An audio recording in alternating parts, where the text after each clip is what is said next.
Hey gang, AV here. Welcome to my review of the Warthog with Master Chief from the World of Halo collection. Here is the box for the vehicle and figure. I already removed the figure and the vehicle previous review, but I'll show off the box first. You have some artwork showing off the vehicle with two characters in the vehicle itself. Then you also have a window box here where you could actually see the figure included. On the top, there's not much going on. I apologize, it's kind of a large box, so it doesn't really fit in frame all the way, but it just says New World of Halo scale, which is essentially 1/18 swivel heavy chain gun turret, and fits up to 3 World of Halo scale Halo figures with Master Chief. On the side, doesn't really say anything, just Warthog.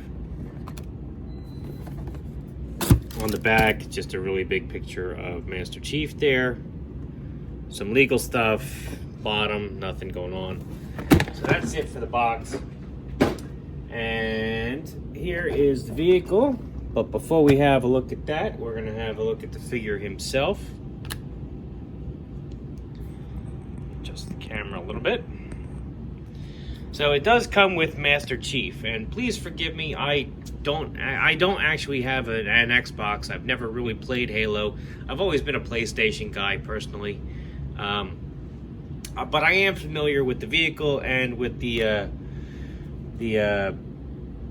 at least the armor for this particular figure, because I used to watch Red vs. Blue. So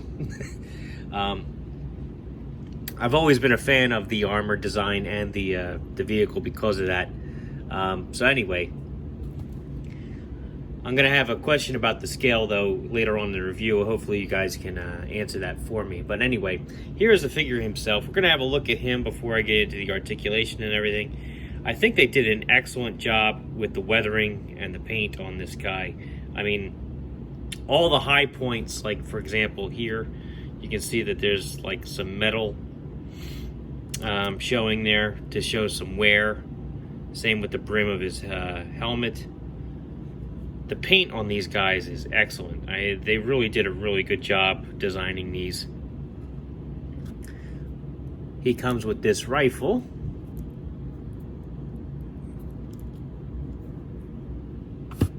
which you can see he holds just fine. Pretty nice design on this. And I like the fact that they gave it some painted detail. That's nice. It does have this peg here, which allows you to store it on his back via a small peg hole.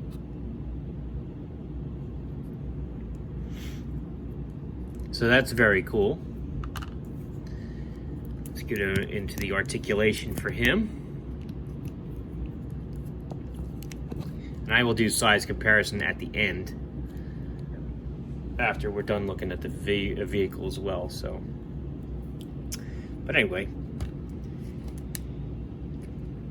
his head is on a ball joint, which offers a good range of motion. I mean, he can look down, he can look up, he can tilt from side to side, yeah, a little, but not really. He can rotate from left to right. Because of the design of his armor, though, he can't do a full 360. Arms can do a full 360 here. They go up about this high, stopped by his shoulder pad. There's nothing at the bicep. Elbows will do a full 360, as well as flatten out and bend about 90 degrees. His wrists do a full 360. This particular set hinge down and up. This side, however, oh no, that hinges down and up as well. All right, he's got an ab crunch, which actually goes back better than it goes forward because of the design of his armor, but it's nice. I mean, it's there. Actually, he's got a barbell joint here which enables you to disassemble the figure pretty easily. Just pegs right back in. Legs kick up about that high. Back, not really. Stopped by the design of his rear end there. They can go out about that far, which is pretty impressive. He's got like a separate joint here for his legs, so you got to make sure you angle it properly. And they actually pop out a little bit too on the barbell. Oops. So you can get them pretty loose. They just pop right back in there. It's an interesting design there. I'm not sure why they did that, but he also has a pivot, so you can pivot his legs. Rotation here at the upper thigh. They don't really do a full 360 because of the armor, but it's nice that it's there. Both legs have that. He has a double jointed knee, which when fully done, kind of looks a little funky, but as you can see, he can kick his heel back pretty damn far. Ankles are pretty tight on mine, but he can point his toes down about that far, point his toes up pretty far too. He's got a rocker joint.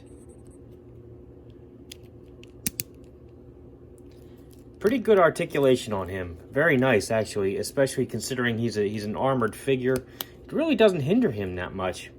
All right, so let's see how he compares with the Warthog. Actually, we'll have a look at the Warthog itself, and then I'll get him in there. So here it is, and just like Master Chief, I mean, this has a really, really nice painted detail.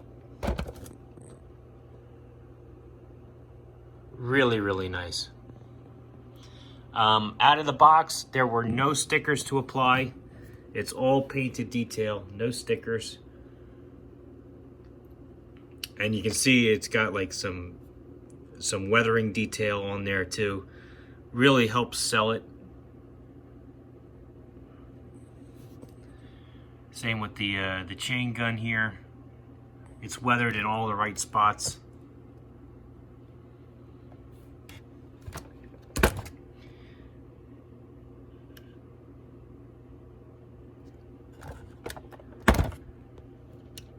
This retailed for $30, I believe, which came with the figure.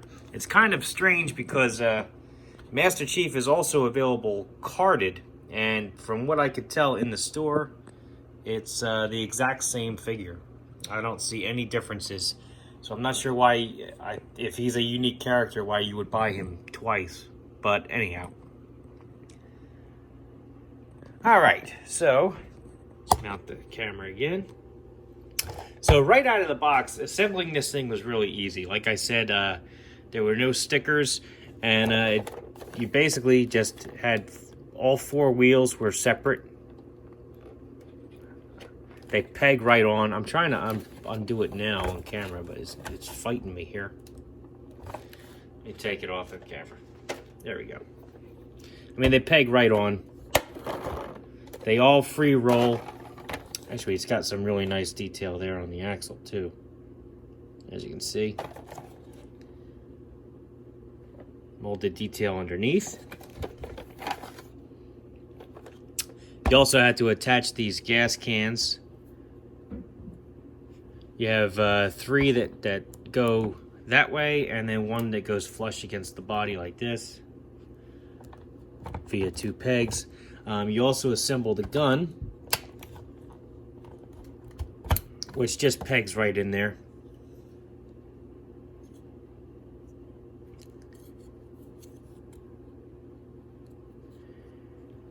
The ammo belt there is flexible enough that it doesn't hinder the motion, although it does pop out, so you do have to watch that while displaying.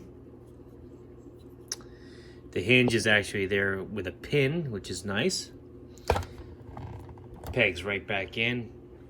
And the antenna is removable as well. So, very nice vehicle. Very cool. Let's get Master Chief in there. Oh, before I do that, the chain gun here does go left and right. The design of the foot base there, however, hinders it. But you just saw I could pop it right back out and face it backwards if I want. So that's no problem.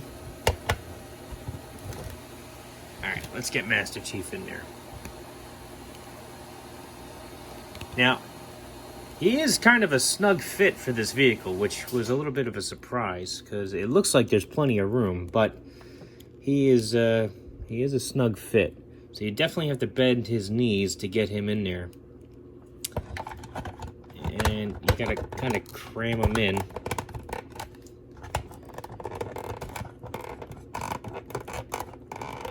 And that's about it. I mean, his butt is in there. He looks all right. You'll notice he can't really reach the steering wheel, unfortunately, so you can't really put his hands on it. I mean, you can if you tried, but there you go. The steering wheel does not rotate or anything, by the way. So he does fit in there. But I don't know if you can hear that, though. I'm squeezing him in. Let's pop him back out. He also stands at the chain gun here. Although it looks a little small for him, the handles are under here, so you definitely have to squat him in order to use that properly. And these are supposed to go up against his chest, which, as you can see, is more at his waist. But for size comparison, let's see how other figures fit in here. Now you can see here's a vintage G.I. Joe figure, and he fits in there no problem at all. A more modern G.I. Joe figure, again, no problem at all. Boss Fight Studio blank, no problem at all. And Marvel Universe Captain America.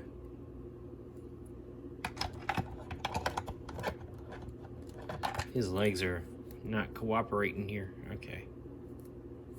There you go. No problem at all. So you definitely can use this with your other 1/18 scale figures. Let's do a little size comparison with the Master Chief himself. We'll start with Captain America, because I got him in hand. There he is, and here is Master Chief. Master Chief is pretty damn tall compared to Cap. Again, I never played Halo. I know these are 1/18 scale figures. They had a pilot also in the pegs, which looked very close to Cap's scale, so I'm not sure why the armored figures are noticeably taller. Maybe they're, I don't know, robots? I don't know.